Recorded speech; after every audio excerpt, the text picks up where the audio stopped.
All right, welcome everyone to this addendum to our in-person event. We're talking about the new book, The Latin Mass and the Youth. And it was published by Philip Campbell, who we're very blessed to have here with us. It's a collection of 42 essays from young Catholics ages 12 to 24 from around the world. And we're incredibly excited to have two of those contributors here with us. We have Joseph Mesh and Hannah Blosser, who couldn't be at the in-person event. Joseph had work. Hannah's a student at Christendom, but it's great to have you all here to discuss this book, which I really think is going to have a big impact on the narrative of the Latin Mass and the current discussion about it in the church.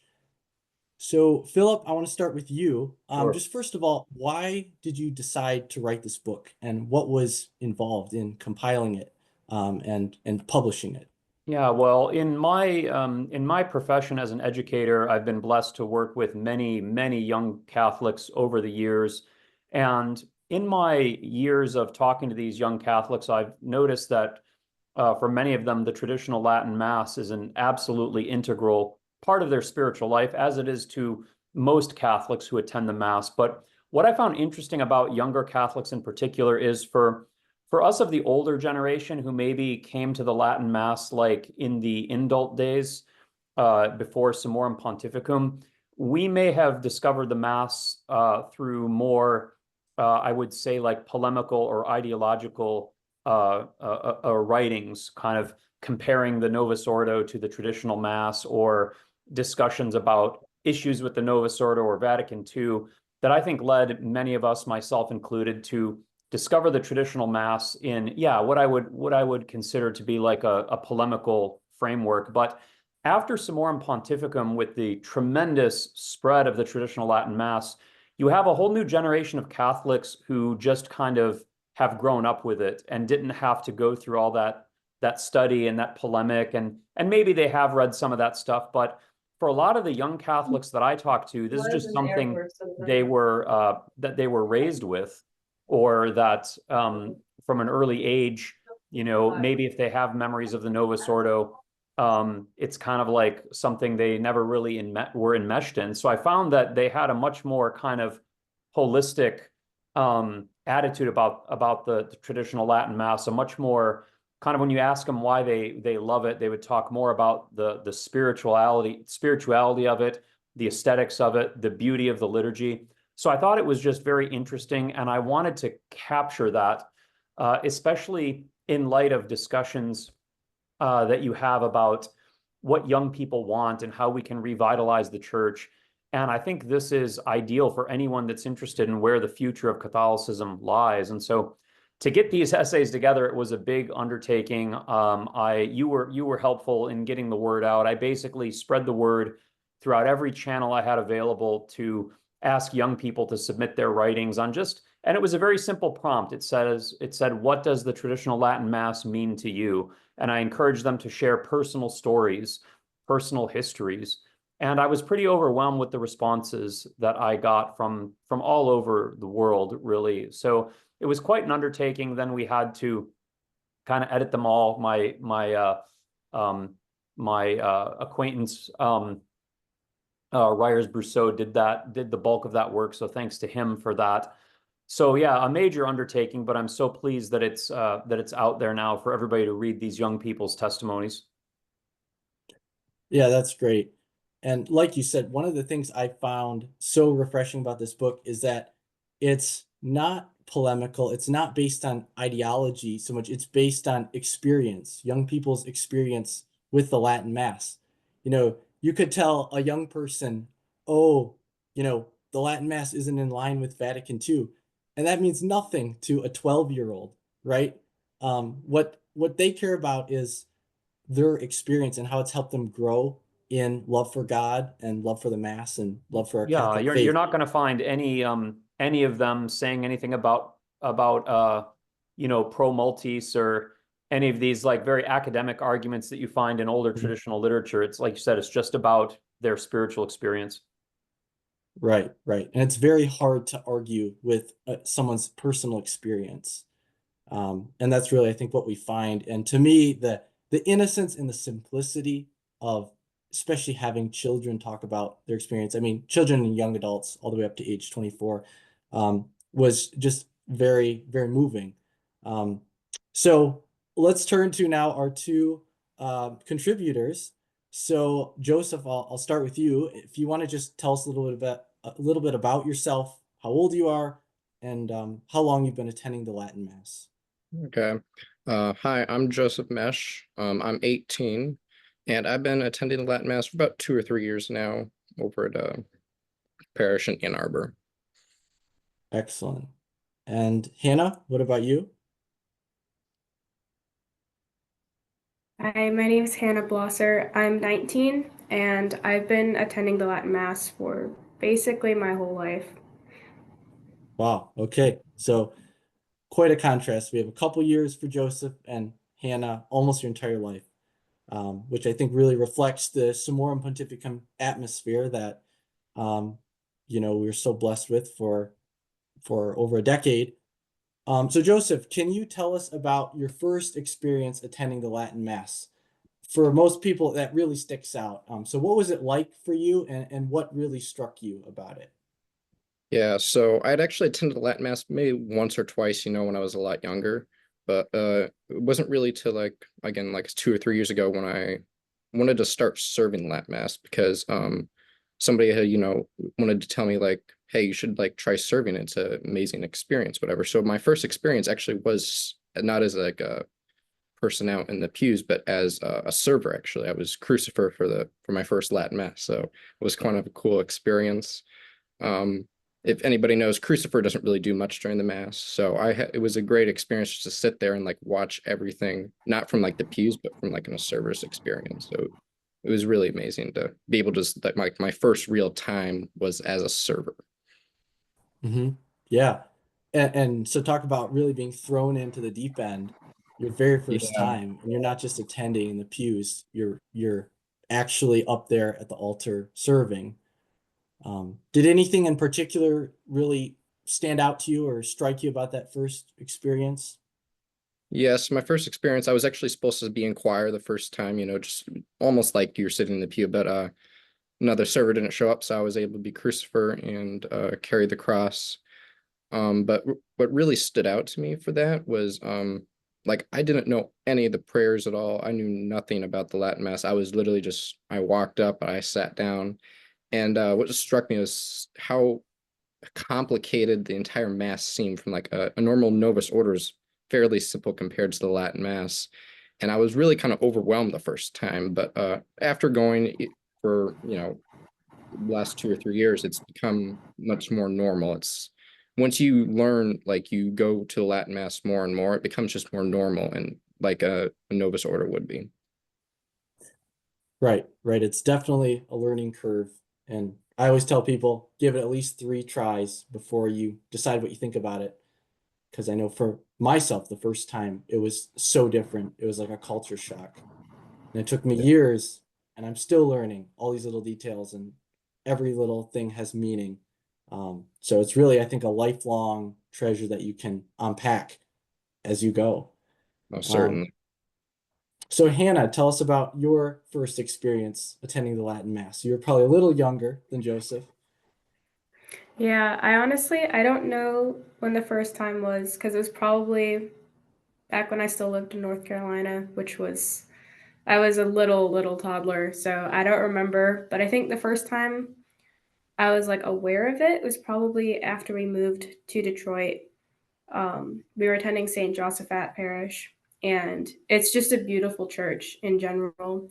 And I remember like becoming more aware of like the liturgy itself and how that kind of played into the beauty of the architecture of the church. And, as a little kid, it's all about the experience, like you were saying.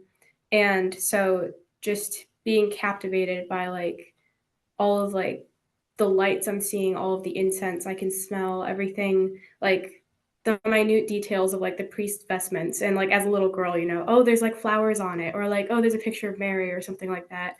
And then hearing the choir, because I was like, I've been blessed my whole life to be able to sing in and to hear really, really good music at Mass. And that also like always captivated me. And I just remember like gradually becoming more and more aware of that, and then beginning to kind of ask questions and also talk about it more with my dad, and like have him explain more to me, like, well, this is like, because I'd go to the Nova Soda Mass sometimes, and I was like, well, why are they different? Like, why is this one in English? Why is this one in Latin? Or like, why is this one feel more reverent? This one sometimes doesn't. And so I started to ask those questions and really began to appreciate it more. Yeah, great. Yeah, that's actually a great segue into both of your essays, because you both talked about the different elements of the Mass that make it really sacred. So Joseph, you spoke about the Latin, and I think you said something very interesting, which a lot of people will be able to relate to. A lot of people say, "Oh, I don't speak Latin. I can't go to the Latin Mass." And you wrote about how that's actually not a barrier and sometimes even helpful. So you said, while I know Latin to a certain extent, sometimes I do not understand what is being said, but I find this to be a good thing. So can you elaborate on that? How could it be a good thing to not understand what's being said at Mass? Yeah, so a lot of times with all the meaning, there's like so much going on in the Latin Mass. You have all the chants, the priest is doing the motions, servers are doing the motions, and everything can be really, overwhelming. But you don't necessarily need to know Latin to like participate in the Mass. It's about God. It's not about uh our connection with the Mass, like physically. It's more about just being there and praying to the Lord. And everything's a mystery with God. Like God is, as much as we know about him, he is still a mystery to us. The Mass is a mystery. So as I think I said in the book, my essay, it's a, why not let the Latin language be a mystery as well? You don't totally have to understand everything for there to be meaning there. Yeah, that's such a great point. I'll read your exact words. You said, creation is a mystery, God is a mystery, and the Mass is a mystery. So why not allow the words to be a mystery, but still with meaning? I think that's just so profound, um, and really adds to that sacredness of the Mass, that because it's a mystery, we're gonna never fully understand it. Um, So now, Hannah, kind of along those same lines, you talked about your experience in the choir and singing sacred music and chant and polyphony. Um, so can you tell us about how that has affected your spirituality just overall? Yeah, for sure. Um, so I've been singing like in choir for, let me see, it's been 8 years now, I think. So I started when I was 11, and when I was younger, it was kind of harder because you're just learning how to read sheet music. You're just learning what different parts are and what part you are and how that fits in. But first of all, like it really integrated me into my parish, which was, I think, the first step in it really affecting my spiritual life, because it allowed me to take more an active part in praying the mass. And as St. Augustine says, he who sings prays twice, and that really, I think, is 100% true. Um, but being able to sing and learn these different hymns that a lot of us know but don't really realize we know, in a way. Like I remember singing, I think it was Ave Verum one time a few years ago, and I realized, wait, I know what these words mean now, and I know what I'm actually saying, and that's amazing because it's this amazing prayer. Um, and the music itself, though, I remember I wrote in my essay about it. There was one time I was singing with a professional choir that I was in for maybe 2 years, and we were doing Franz Biebel's Ave Maria, and I think it's definitely one of my favorite pieces I've ever sung. I just sang it again recently, actually, um, and we did it with only, I don't know, there was maybe like 8 to 10 people. Like it was a very small choir, and we were just up there, and I was like, okay, I think I know what I'm doing. I'm like one of the only people singing this one part, and I'm still kind of unsure of myself because with a bunch of professionals. I was like, okay, I think we can do this. And we start singing, and like it was the first time I really could like feel the music in a way, like just everything in the church we were in just blended so well. And it was during communion. And so it's just like we're singing this amazing piece, and I know Christ is present, and there's this beautiful liturgy I'm singing for.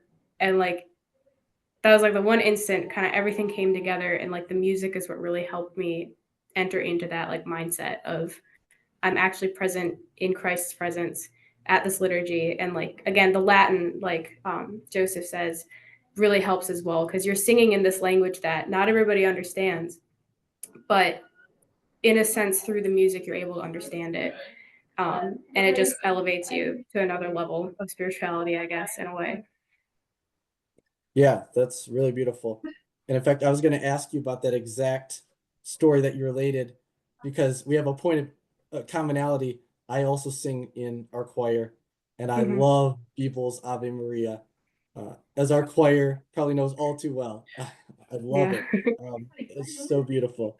And you wrote, as you said, I remember singing Franz Beeble's Ave Maria at First Friday 1 month with only 8 other choir members. There is no other word to describe it other than heavenly.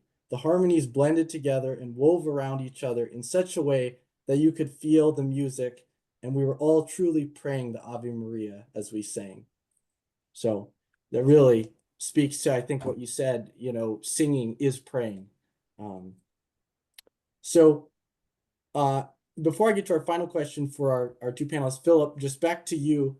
What impact do you think that this book will have on just the overall narrative, the discussion that's currently going on about the Latin Mass in the church?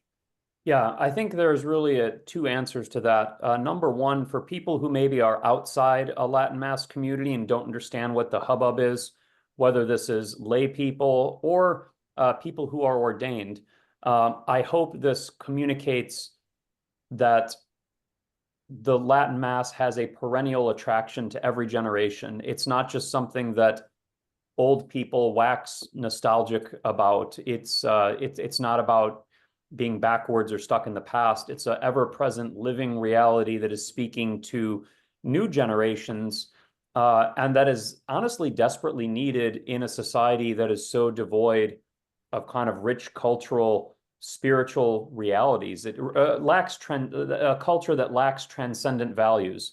And I think it's fulfilling an important place. So I hope that people in the hierarchy or the priesthood will understand this and see that this has a very rich spiritual meaning for these young people, and that if you're interested in getting young people in the pews, this should be on the top of the list of strategies.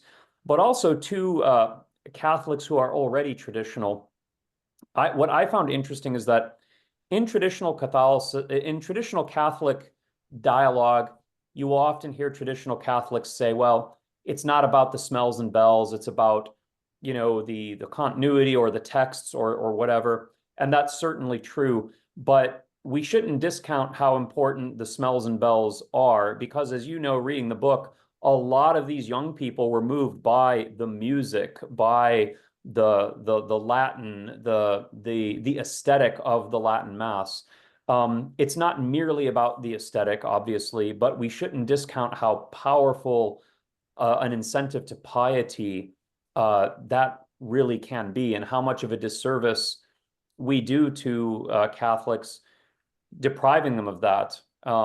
Even in the Novus Ordo, right? A lot of Catholics discover the traditional Mass because of reverent Novus Ordos, where they're incorporating things like Gregorian chant and communion on the tongue and things like that, and they say, "Wow, I like this," and they eventually discover the Latin Mass. So basically, yeah, the liturgy is a whole package. It can't be broken down into these various parts and carved up. So I think there's a lot to learn here, whether you're outside of the Latin Mass community or whether you're, a lifelong trad and just want to see how young people perceive it. Right, that's a great point. Yeah, it's a both and both the smells and the bells and the text itself of the Mass. And what really struck me about this book is, there's such a diversity of stories. Everyone has a different experience coming to the Latin Mass, but then there's a commonality in that in every case, it leads them deeper in their love for the faith, for the Catholic faith, for the Mass, for the Eucharist, all these things, for goodness, truth, and beauty, as you said in your essay, Hannah. And so, I think really getting this in the hands of uh, priests, especially bishops, Yep. even just ordinary Catholics who may not understand what the Latin Mass is all about, and seeing that effect that it's having on these young people. So I guess the last question for Joseph and Hannah is, how specifically has the Latin Mass, you talked about that initial experience going your first time. How has your love for the Catholic faith and the Mass grown since then? Yes, Joseph, do you want to start? yeah, I can go first. So after going to the Latin Mass, like you said, every like 3 times, you need to go at least, 3 times. So I kept going, just kept going, and it just came more natural. And what I found is that I just came to appreciate the Mass more. Like all the chanting, the music, all the stuff we've been talking about, the Mass that the Novus Order doesn't. It just makes you appreciate the Mass more. Bring yourself closer to prayer. The Mass is about praying. It's not about participating physically. It's about praying to God. It's all about God, and it brought me closer to Him, and through praying and all of that, all the chanting, just everything about the aesthetic of the Latin Mass wants you to basically just pray to God, lift up your heart to God. Right? Yeah, and as you said, that's what it's all about ultimately. Hannah, what about you? Much the same way. I think it really has affected the way I pray and the way I view my spiritual life, because it draws you in so much deeper than a lot of things in the Novus Ordo can. And it's also affected the way I view a lot of other things, such as history, because, like, in my major, I'm a classical and early Christian studies major. So a lot of what I study goes back to like the ancient roots of Catholicism and of the Mass, and so the more I learn, the more I realize like how important the Latin Mass is, and like the development of the Mass itself. And that changes how I view the history of civilization and how everything in the past brought us into the present, and how important it is to preserve what we have. Um, and yeah, so it really has affected the way I view many different aspects of my life, but especially spirituality. Right. And I think that's again another common theme throughout the book, is that it doesn't just affect people's experience at Mass, it affects their entire life. It branches out. There's that saying, lex orandi, lex credendi, lex vivendi. The law of prayer is the law of belief, which is the law of life. And you really see that with the Latin Mass. Once that prayer becomes so central to people's lives, it extends to their belief and then ultimately how they live. So just before we wrap up, Philip, how can people get a copy of this book? Yeah, well, it's available on Amazon, but if you want to go to the Cruachan Hill website, which I'm sure you'll put a link under this video, and if you want to use, I'm gonna give a special promo code to anyone who is watching this video. If you use the promo code Youth24, and I'm going to do it through the Feast of Epiphany, so from now until the 6th of January, it'd be 20% off. So if you want to buy bulk copies to give them to a priest, send them to the diocesan chancery, whatever you want to do, you get 20% off, and that link, you'll put the link up there. But at any point, it's on Amazon, it's in all the major retailers. Just go look up the Latin Mass and the Youth, and you'll find it. Right. And it's only like what, $17 or $18? Yeah, it's like $18.95, but with the 20% discount, it brings it about to $15. So Right, right. And the content is, I think, really priceless. It's such a great idea, so well done, and I hope it really impacts many people to discover the Latin Mass, and maybe people who don't understand why so many people, especially so many young people, love the Latin Mass. Reading this book, it's all right here. You'll find out. So thank you all again so much for joining us. This has been such a great discussion, and God bless you all. thank you.